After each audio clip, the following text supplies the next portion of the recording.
Assalamualaikum warahmatullahi wabarakatuh. Selamat bertemu dalam mata kuliah akuntansi agribisnis bersama saya Widya Fitriana. Ini adalah pertemuan pertama kita untuk mata kuliah akuntansi agribisnis. Untuk itu saya akan menjelaskan ruang lingkup pokok bahasan yang akan kita bicarakan untuk 7 kali pertemuan ke depan. Dalam mata kuliah akuntansi agribisnis, untuk materi sebelum MIT kita akan membicarakan tentang akuntansi dan lingkungannya, kemudian aktiva tetap dan surat berharga, kemudian pelaksanaan akuntansi pada beberapa tipe perusahaan, baik perusahaan pabrik, perusahaan dagang maupun perusahaan jasa, kemudian siklus akuntansi, dan juga dasar-dasar prosedur pembukuan. Untuk materi yang pertama tentang akuntansi dan lingkungan yang akan kita bicarakan pada hari ini, kita akan membahas tentang apa itu akuntansi, kemudian apa saja kegunaan dari informasi akuntansi, dan siapa aja pihak-pihak pemakai informasi akuntansi tersebut, kemudian akuntansi dari kegiatan dan kegiatan perusahaan, persamaan akuntansi, perkiraan, proses akuntansi, konsep dan prinsip akuntansi, jenis-jenis perusahaan atau badan usaha, serta bidang-bidang akuntansi. Nah, secara definisi, akuntansi bisa kita artikan sebagai proses untuk mengidentifikasi, mengukur, melaporkan informasi ekonomi yang memungkinkan adanya penilaian dan keputusan yang jelas dan tegas bagi orang-orang yang menggunakan informasi tersebut. Nah, ini adalah definisi akuntansi menurut American Accounting Association. Definisi lain yang dikeluarkan oleh Hongren dan Harrison menyatakan bahwa akuntansi itu adalah suatu sistem untuk mengukur aktivitas bisnis, memproses informasi ke dalam bentuk laporan, serta mengkomunikasikannya kepada pihak-pihak pengambil keputusan. Sedangkan dari sudut pemakai, akuntansi bisa didefinisikan sebagai suatu disiplin ilmu yang menyediakan informasi yang diperlukan untuk melaksanakan sebuah kegiatan secara efisien dan mengevaluasi kegiatan organisasi. Sedangkan dari proses kegiatan, menurut Yusuf, akuntansi itu adalah proses pencatatan, penggolongan, peringkasan, pelaporan, dan penganalisaan data keuangan pada suatu organisasi. Informasi akuntansi bisa digunakan untuk membuat perencanaan yang efektif, melakukan pengawasan, dan juga proses pengambilan keputusan oleh pihak manajemen. Selain itu juga informasi akuntansi bisa digunakan untuk pertanggungjawaban organisasi kepada pihak-pihak terkait seperti investor, kreditur, pemerintah, maupun masyarakat. Nah, pemakai informasi akuntansi ini beragam, mulai dari individu untuk kegiatan sehari-hari misalnya, kemudian untuk kalangan bisnis, bisa digunakan dalam proses perencanaan, pengevaluasian, ataupun melakukan tindakan-tindakan perbaikan, dan juga bisa digunakan oleh investor dan kreditor untuk melakukan investasi dan juga memberikan pinjaman. Selain itu juga informasi akuntansi bisa digunakan oleh badan pemerintahan, misalnya untuk pembayaran pajak, penjualan saham, dan juga informasi untuk pemegang saham. Nah, pemakai informasi akuntansi juga bisa digunakan oleh organisasi nirlaba untuk penyusunan anggaran maupun pembayaran sewa dan gaji, dan juga oleh pemakai lainnya seperti pekerja dan serikat buruh untuk menentukan upah. Bidang-bidang akuntansi ini ada beragam. Yang pertama adalah akuntansi publik. Nah, ini adalah akuntansi yang memberikan jasa untuk melayani kebutuhan masyarakat, misalnya untuk auditing, perpajakan, maupun konsultasi manajemen. Sedangkan akuntansi intern ini adalah memberikan jasa untuk suatu perusahaan tertentu saja, misalnya akuntansi biaya, budgeting, perencanaan sistem informasi, auditing internal, akuntansi keuangan, maupun akuntansi manajemen. Nah, salah satu pihak yang menggunakan informasi akuntansi ini adalah perusahaan. Nah, perusahaan ini merupakan suatu organisasi yang didirikan oleh seseorang ataupun oleh sekelompok orang ataupun suatu badan lain yang kegiatannya adalah melakukan produksi dan juga distribusi untuk memenuhi kebutuhan ekonomi manusia. Nah, perusahaan ini atau badan usaha bisa kita klasifikasikan berdasarkan beberapa hal, misalnya berdasarkan kepemilikannya, maka perusahaan itu dibagi atas 3, yaitu perusahaan perorangan, persekutuan baik berupa firma ataupun CV, dan juga perseroan terbatas atau PT. Sedangkan berdasarkan kegiatan utama yang dilakukan oleh perusahaan, maka perusahaan itu bisa kita klasifikasikan atas perusahaan jasa, perusahaan dagang, dan perusahaan pabrik. Ada beberapa konsep dan prinsip akuntansi. Yang pertama adalah konsep entitas. Di sini dinyatakan bahwa proses pencatatan akuntansi itu tidak mencampur adukan transaksi usaha dengan transaksi pribadi. Jadi dia harus terpisah untuk masing-masing kegiatan. Kemudian juga prinsip keandalan di mana proses akuntansi itu didasarkan pada laporan yang paling handal sehingga menghasilkan informasi yang lebih akurat. Kemudian ada prinsip biaya di mana aktiva dan jasa yang diperoleh itu akan dicatat menurut harga aktualnya. Kemudian konsep kesenambungan di mana perusahaan akan menjalankan usahanya dengan menggunakan aktiva yang dimiliki, serta konsep satuan materi yang stabil. Artinya bahwa proses pencatatan akuntansi mengabaikan adanya efek dari inflasi dalam catatan akuntansi.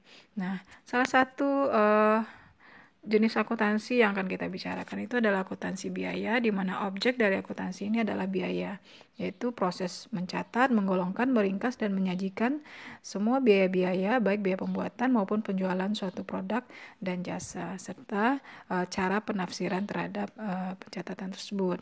Nah, biaya ini merupakan suatu korbanan sumber ekonomi yang bisa diukur dalam satuan uang, ya baik yang telah terjadi ataupun secara potensial akan terjadi, di mana pengorbanan tersebut dilakukan untuk mencapai tujuan-tujuan tertentu. Nah, cara mengklasifikasikan biaya itu juga ada berbagai macam. Yang pertama menurut objek pengeluarannya, menurut fungsi pokok dalam perusahaan, menurut hubungan biaya dengan sesuatu yang dibiayainya, menurut perilaku biaya dengan hubungannya terhadap perubahan volume kegiatan, serta menurut jangka waktu pemanfaatannya.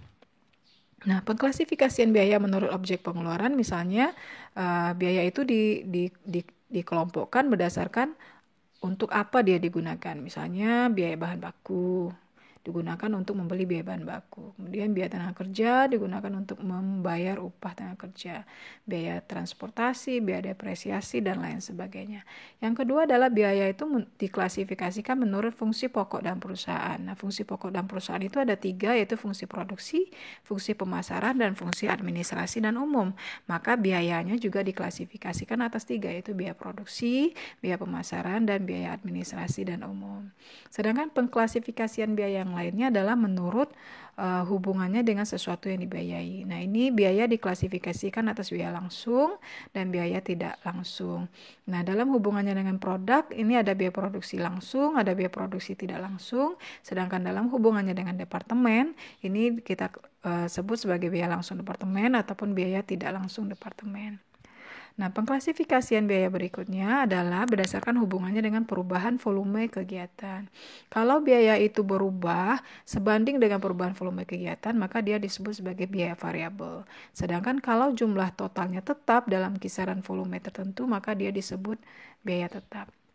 Nah, sedangkan biaya yang berubah tetapi tidak sebanding dengan perubahan volume kegiatan ini disebut semi variabel. Sedangkan jumlah yang tetap dalam kisaran volume tertentu namun akan berubah dalam jumlah yang konstan pada volume tertentu, nah diklasifikasikan sebagai biaya semi tetap. Sedangkan menurut jangka waktu pemanfaatannya, biaya itu bisa dikelompokkan atas pengeluaran modal dan pengeluaran pendapatan. Pengeluaran modal ini biasanya biaya itu mempunyai manfaat lebih dari 1 periode akuntansi, misalnya biaya depresiasi. Dan sedangkan pengeluaran pendapatan biasanya biaya itu hanya mempunyai manfaat dalam periode akuntansi di mana terjadi pengeluaran tersebut, misalnya biaya iklan, biaya kerja, dan lain sebagainya. Nah, proses akuntansi itu sendiri meliputi pengidentifikasian dan pengukuran data yang bersumber dari transaksi, kemudian dilakukan pencatatan, dan untuk pemrosesan dan pelaporannya kita akan melakukan penggolongan dan pengiktisaran. Sedangkan untuk pengkomunikasian informasi, maka proses pengiktisaran informasi akuntansi itu kita sajikan dalam laporan keuangan, kemudian kita interpretasikan dan akan digunakan oleh user atau pengguna informasi akuntansi. Nah, untuk perkiraan-perkiraan yang akan kita gunakan dalam proses akuntansi, yang pertama adalah aktiva. Nah, ini merupakan sumber ekonomis yang memberikan keuntungan bagi perusahaan di masa depan. Misalnya kas, piutang, perlengkapan, tanah, gedung, dan lain sebagainya. Yang kedua adalah kewajiban. Ini adalah merupakan suatu sumber pembelanjaan perusahaan yang berasal dari kreditur, misalnya wesel bayar, hutang, dan lain sebagainya. Sedangkan yang ketiga adalah ekuitas pemilik, yaitu tuntutan pemilik terhadap aktiva perusahaan, misalnya modal, pengambilan pribadi, pendapatan, dan beban. Nah, persamaan akuntansi yang kita gunakan adalah bahwa aktiva itu sama dengan kewajiban ditambah dengan ekuitas pemilik. Nah, dalam persamaan akuntansi ini kemudian akan kita sajikan dalam laporan keuangan yang terdiri dari 3 bentuk. Yang pertama adalah neraca, laba rugi, dan ekuitas pemilik atau perubahan modal. Pada neraca ini akan ditampilkan daftar seluruh aktiva, kewajiban, dan ekuitas pemilik dari suatu perusahaan. Sedangkan pada laporan laba rugi akan ditampilkan ikhtisar pendapatan dan pengeluaran dari suatu entitas perusahaan pada jangka waktu tertentu. Sedangkan pada laporan ekuitas pemilik atau perubahan modal ini akan ditampilkan ikhtisar dari perubahan yang terjadi dalam ekuitas pemilik pada jangka waktu tertentu. Nah, akuntansi dan kegiatan perusahaan ini meliputi beberapa kegiatan, dan itu akan kita lakukan proses pencatatan akuntansinya mulai dari penyetoran modal, penarikan pinjaman, perolehan aktiva produksi, penjualan barang dan jasa, proses menghasilkan barang dan jasa, pembayaran kembali pinjaman, dan juga pembagian laba. Dan untuk siklus kegiatan perusahaan, nah misalnya dari pemilik itu menerima harta berupa kas dari pemilik dan kreditur. Pemilik dan kreditur memberikan harta baik berupa kas maupun pinjaman. Kemudian harta ini akan diubah oleh pihak manajemen menjadi bentuk harta lain, misalnya gedung, pabrik, mesin, perlengkapan, dan lain-lain sebagainya. Dan itu akan digunakan untuk proses produksi, menghasilkan produk dan jasa. Produk dan jasa ini akan menghasilkan output atau hasil produksi yang nanti akan dijual kepada konsumen. Dari hasil proses penjualan itu, maka perusahaan akan menerima penerimaan ataupun penjualan dalam bentuk kas. Nah, kas ini kemudian yang akan dikembalikan lagi kepada pemilik perusahaan ataupun kepada kreditur. Materi untuk hari ini bisa merujuk pada beberapa referensi seperti pada slide. Untuk itu akan kita lanjutkan dengan sesi tanya jawab. Terima kasih. Assalamualaikum warahmatullahi wabarakatuh.